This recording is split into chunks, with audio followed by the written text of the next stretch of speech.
Alright, so what we're doing today is we're going to do roughly, I think, 28 to 30 liquid cultures from a mason jar of lion's mane. Here it is. This thing is loaded. You can see some clarity, so you want clear, but you also want solid mycelium, and look at that. I'm talking that thing is, it is literally mycelium up to here. And then you can see a little bit of clear through, which means it's a nice clean culture. So no need to shake it up or anything or stir it, because when I put the first syringe in, I'm gonna move it all around. But for now, we're gonna sanitize everything. So just pretty much this stuff I don't even wipe off. I just let them be. Might switch it around a little bit, put that over there. I got a bunch more to do, so I can't do it all because I don't have a huge area. That's where the 48-inch airflow box comes in handy. But hey, I'm working with, it looks like I'm at 19 now. 19 inches, so it'll be just fine. It does what I need it to do. As long as you guys can see what I'm doing, I'm good. So get those in there. Those are all done. Just gonna move these out of the way. So those are all not done. Pull them in from off screen to go. Let those all nice get soaked up. And the important thing is that they're staying inside of the airflow box, so they're just right there off to the side, inside the box still. Believe it or not, 19 inches is a pretty good size for hobbyists, and if you want to sell a little bit, like I said, I'm not selling thousands of syringes a month. I'm selling probably 50 to 100, hopefully, but I'm sure I am. Here we go. Here's almost done. Soak those. More spalt bathtub. So here's our syringes. I don't need any needles for this part. Just need our caps, and then of course, my Mycelium Emporium cap tightener, loosener, whatever you want to call it. We're going to take the jar. If you notice, I'm not using a injection port anymore because these are mainly just for pulling multiples at one time. So I'll use this whole jar at this one time, so I don't need to open this thing ever again. And then I'll just throw the lid away or clean it up if there's no rust. I'm trying to get away from that rust. I think that rust holds contamination. So nice, beautiful, clean. Let's see if I can, I probably won't be able to, but anyways. So yeah, that's nice and clean. Oh, that's awesome.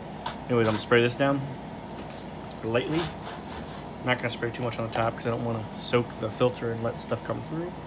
And then I'll take some 70% alcohol wipes and actually wipe it down with it. So never can go wrong with too much alcohol wipes. I like the wipes too. My wife bought those for me on accident because they didn't have, well, not on accident, but they didn't have any 70% alcohol, so she got me those, wondering if they'd be okay, but I actually like it. It's a really nice addition to my process. So I'm gonna loosen this up. That's pretty tight. All right. So there should be no airlock in there because it has that filter on top. So I'll take this off because that's gonna stay off now. Pretty much, I just go to town. I'll talk to you guys through it, and then I'll stop it after a couple because it's the same thing. So yeah, so I'll separate some of these to make it easier.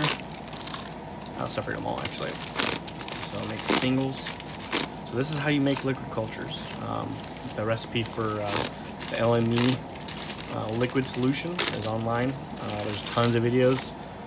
You can't go wrong. You can try different things. I use LME, and then I also use this stuff right here, and it makes the growth go insane. Peptone. So it's freaking awesome. I got that from Mossy Oak, watching his videos. He does it on a bigger scale than me, of course. I'm just in my garage. I made a room. I have my Xbox and my toys out here, plus my mushroom stuff. So granted, I have thousands and thousands of cultures, but of liquid cultures made up and also ready to be harvested. I have probably, looking at my rack, I'm not going to show you because my room's messy, but 2, 4, 6, 8, 10, 12, 14. So 14 times 6. That's how many different mason jars full of liquid cultures I have made. And it does not take up very much room, so it's really nice. So 14 times 6, and probably some more than that, I don't know. I got it everywhere. It's fun. It's my hobby. This hobby pays for itself too, so that's good. I sell my liquid cultures on eBay. I don't have my own store. I have my store on eBay, but I don't have my own site or anything here or any other place. Mainly because I'm not trying to be that big a scale for one. I have a full-time job. This is just something I do on the side. And I love to eat mushrooms, so every once in a while I'll get in a little knack where I'll grow some of what I'm selling, and that's what my hobby's for. So, all right, here we go. We're gonna get started. So all I do is I open this up. You want to leave this on as long as you can, but once it's off, I'm leaving it off because it's in front of the clean air. So that's 0.3 microns. So that's 99.97% effective. So hey, I'll take a chance with that 0.02. Anyway, so you take it and you just go like that, and then I do it till it's 10 because I want to make sure it doesn't explode. I'll put the lid on it and put it aside. I'll put the lid back on just to show you. Look at the.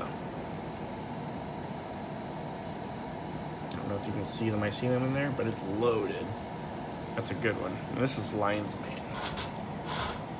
So this is an awesome one. This is one of my big sellers too. So Lion's Mane is awesome. And all of these have been tested. I mean, I actually pulled out the agar plate for you to show you. Lion's Mane, beautiful. It's clean. It's amazing. So I'm gonna do about 5 or 6 more, and I'll cut you guys off, so it's not a really long video. But really, there's nothing more to it other than doing all of them. And now you don't have to stir it up as much, so I just do a little bit above 10 cc's because I want it to not explode when shipping or when I'm using. I just throw them over the side.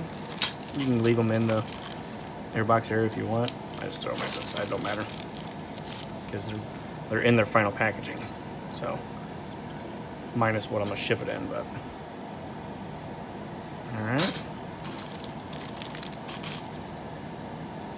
How I get started on doing this? So I started doing this by I wanted to grow mushrooms, so I learned how to grow mushrooms. One of the steps was to buy syringes from people and grow mushrooms from that. Well, that got expensive. That's why I sell mine so cheap, is because I'm not trying to break anybody's bank. I think I sell my liquid cultures for $7 or $6.99 or something like that on eBay. And you can even buy a buy one get one free from me for, I want to say it's 13 something. That's with free shipping, guys.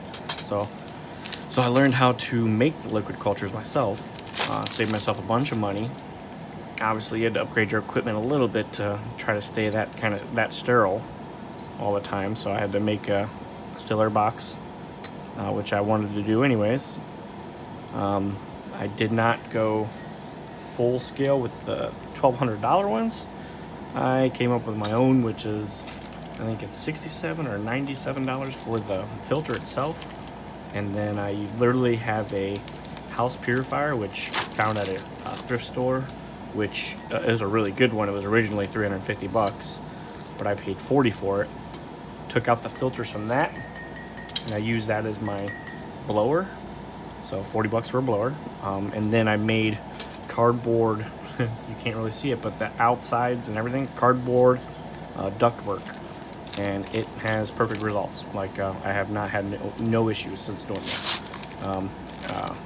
Amazing. So I don't keep a super clean room. I keep a decent clean room. And I do alcohol everything I can. But guess what? This is my hobby. It's not, if I have issues with a culture or something, mainly, I don't have contamination issues. I've actually had one, and I was using a still air box at the time, so I said, all right, never mind again. I lost a whole jar, and I accidentally shipped it to 2 different people. Shipped different syringes to 2 different people, before it was caught. They caught it for me, which was amazing. And then I took care of them too, so I sent them all kinds of stuff.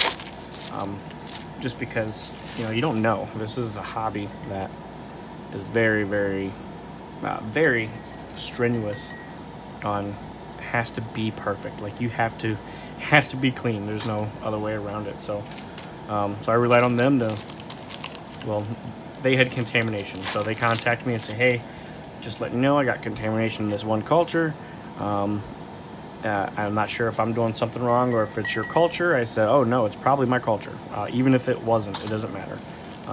I'll make it right. So we worked it out, made it right. I threw away every single syringe I had made from that jar, which I do keep track of. Culture's contamination's gone. Don't know how I got it, but you know, as long as you take care of your customer, they will take care of you. And honestly, I'm not doing this for the money. It's nice to have the hobby pay for itself, but I do this for fun. So, all right, guys. Well, I'm my Mushroom Man. I'm gonna go ahead and sign off here. I'll let you guys get back to your day. Literally just making up a bunch of cultures. I'll label them with my label maker. I use a Dymo 450, I believe. Yeah, it has the thermal things. They stick real good to a little bit moist areas. So make my labels. That'll be it. And the labels look like that. I literally make them the exact same as my jars. Although my jars from now, I've been starting to put the date on them so I know where the date is. But I'll keep this batch in a separate container from another batch I make if I ever do. So, and I do, well, plenty of times. So, all right, guys, take it easy. Mighty Mushroom.